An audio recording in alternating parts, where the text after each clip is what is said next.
মানব জীবনটা কি বড়ই অদ্ভুত, তাই না? আমরা প্রত্যেক দিন নতুন নতুন করে কিছু শিখি, আবার কতই না অভিজ্ঞতার সম্মুখীন হই। যত বড় হই ততই দায়িত্ব কর্তব্যর ভিড়ে নিজেদেরকে কোথায় হারিয়ে ফেলি।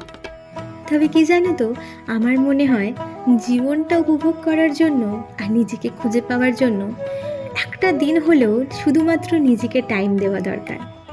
যে টাইমটায় তুমি যেটা করতে ভালোবাসো এবং যাদের সাথে সময় কাটাতে ভালোবাসো সেটাই করো।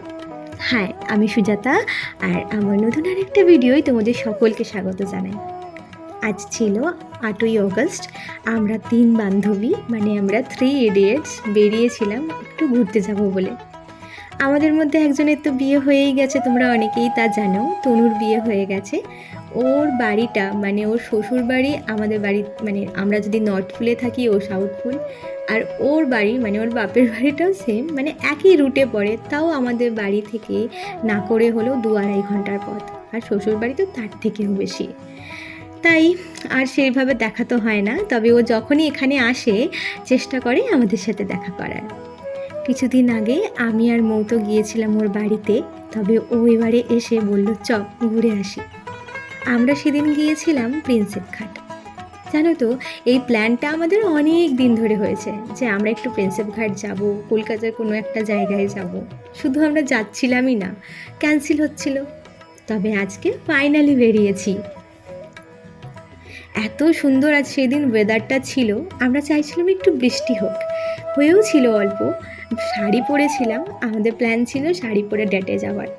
সেটাও হয়েছে, যার জন্য আমরা ভীষণ হ্যাপি ছিলাম।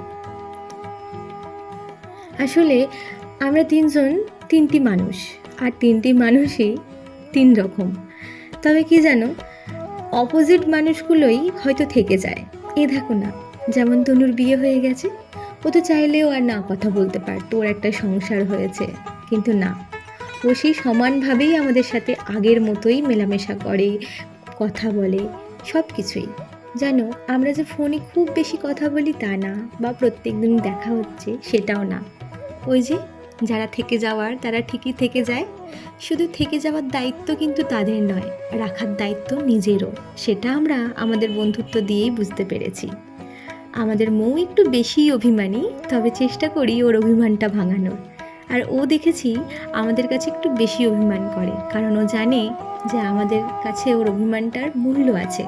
সেরকমই আমরা কখনো রাগারাগি হলে একে অপরকে ছেড়ে যাই না, বরং তাকে একটু সময় দিই এবং একটু স্থিতিশীল অবস্থায় আসলে তাকে বোঝানোর চেষ্টা করি, আবার রয়ে যাই। এই তো সম্পর্কের মানেগুলোই তো এরকম, তাই না? যাই হোক, বড্ড বেশি কঠিন কঠিন কথা বলছি। ওই দিনটা ভীষণ ভালোভাবে আমাদের কেটেছে। আমরা 3 জন একসাথে থাকলে আমাদের আর কাউকে লাগে না, কিচ্ছু লাগে না। সারাদিন সময় কাটিয়ে এবার আমরা বাড়ি ফিরলাম অল্প স্বল্প খাওয়া দাওয়া করে। আজ এইটুকুই, দেখা হচ্ছে নতুন ভিডিওতে। টাটা।